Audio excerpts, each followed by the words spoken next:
আসসালামু আলাইকুম। আজকে আমরা এক চুমুকেই একাধিক বলের লব্ধি কিভাবে খুবই সহজে নির্ণয় করা যায় তা আমরা দেখব। ঠিক আছে? দেখো এখানে একটা বস্তু আছে, এখানে একটা বস্তু আছে। এই বস্তুর উপর একাধিক বল ক্রিয়া করছে। ধরি এটা হচ্ছে F1 বল, এটা হচ্ছে F2 বল, এটা হচ্ছে F3 বল, আর এটা হচ্ছে F4 বল। এখন এই বলগুলোর লব্ধি আমাদের নির্ণয় করতে হবে। ঠিক আছে? ধরে নেই F1 বলটা F1 বলটা আমরা হচ্ছে কি একাধিক বলের লব্ধি নির্ণয় করার ক্ষেত্রে আমরা যেকোনো একটা রেফারেন্স লাইন বেছে নেব আগে। যেকোনো একটা আমরা রেফারেন্স লাইন বেছে নেব। আমরা এখানে কি রেফারেন্স লাইনটা নিয়েছি? এটা হচ্ছে আমরা এক্স অক্ষ নিয়েছি রেফারেন্স লাইন। এটা হচ্ছে ওয়াই প্রাইম।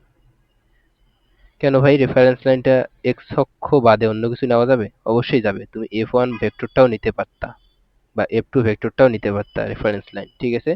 তখন ওগুলোর সাপেক্ষে কোণগুলো আমাদের দিতে হতো।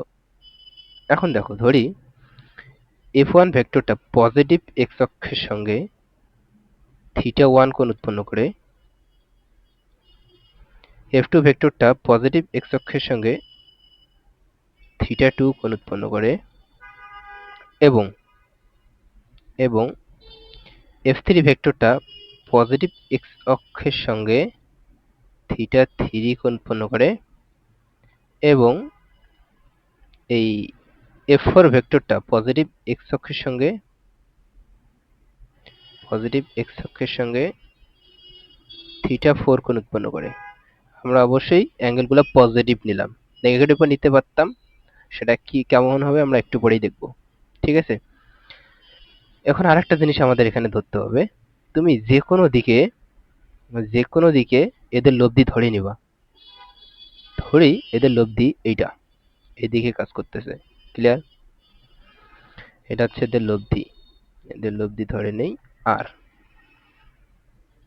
এবং এই আরটি এই আরটি পজিটিভ এক্স অক্ষের সঙ্গে আলফা কোণ উৎপন্ন করে। ঠিক আছে? এখন আমরা খুবই সহজে নির্ণয় করব। কিভাবে? আমরা উপাংশ সূত্রটা এখানে ইউজ করব।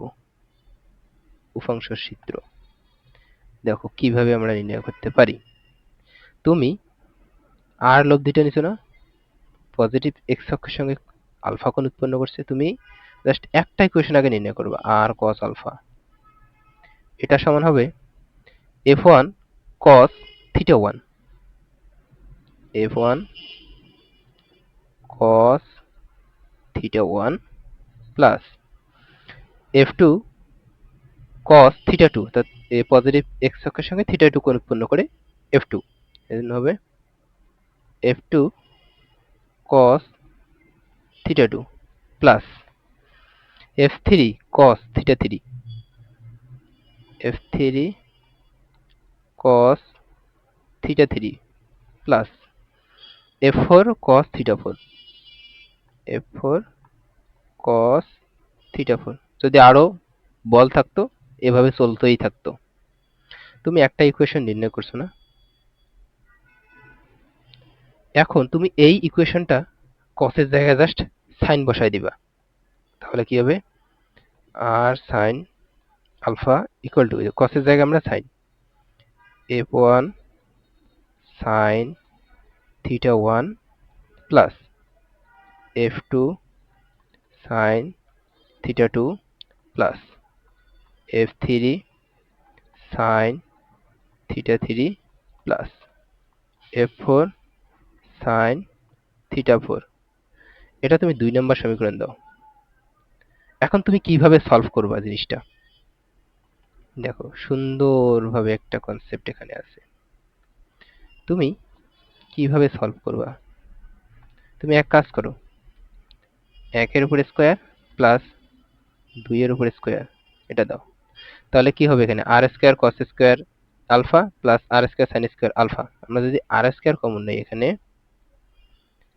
sin square alpha plus cos square alpha. এদিকে কোনো কিছু একটা সামথিং হবে অর্থাৎ সামথিং এর উপর স্কয়ার প্লাস সামথিং ভ্যালুর উপর স্কয়ার, আমরা এগুলো মান বসাইলে ভ্যালুগুলো পেয়ে যাব।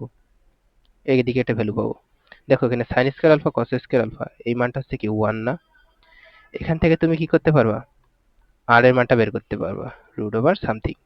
ক্লিয়ার? তুমি লব্ধি পেয়ে গেছো। এখন তুমি কি করবা, দেখো 2 অর্থাৎ তুমি যদি আলফা কোণটা নির্ণয় করতে চাও তাহলে কি করতে হবে, 2 ভাগ 1 করতে হবে। তা 2 ভাগ 1 করে পাই, তাহলে আর আর কাটা যাবে, sin alpha by cos alpha equal to কি হবে, tan আলফা।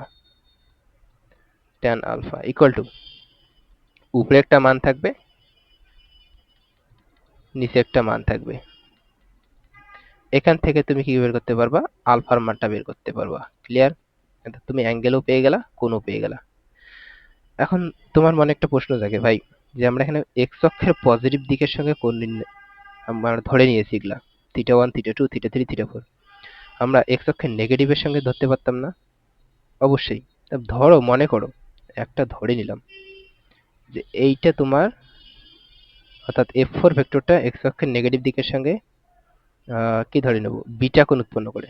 তুমি কি করতে তখন, তুমি তখন এই F4 এই জায়গাটায় কি বসাই দিতা, এই জায়গাটায়, আর এই জায়গাটা চেঞ্জ নিয়ে আসতা, এই জায়গাটা আর এই জায়গাটায় তুমি চেঞ্জ নিয়ে আসতা। এই জায়গাটা কি করতা, যখন যখন এক্স অক্ষের ঋণাত্মক দিকের সঙ্গে কোণ উৎপন্ন না, অর্থাৎ ঋণাত্মক কোণ, ঋণাত্মক কোণ, এক্ষেত্রে তুমি নিতে হচ্ছে F4 cos মাইনাস বিটা এটার ক্ষেত্রে, আর এটার ক্ষেত্রে তুমি নিতা F4 sin minus beta. Clear? Answer সেমই আসতো। ওকে,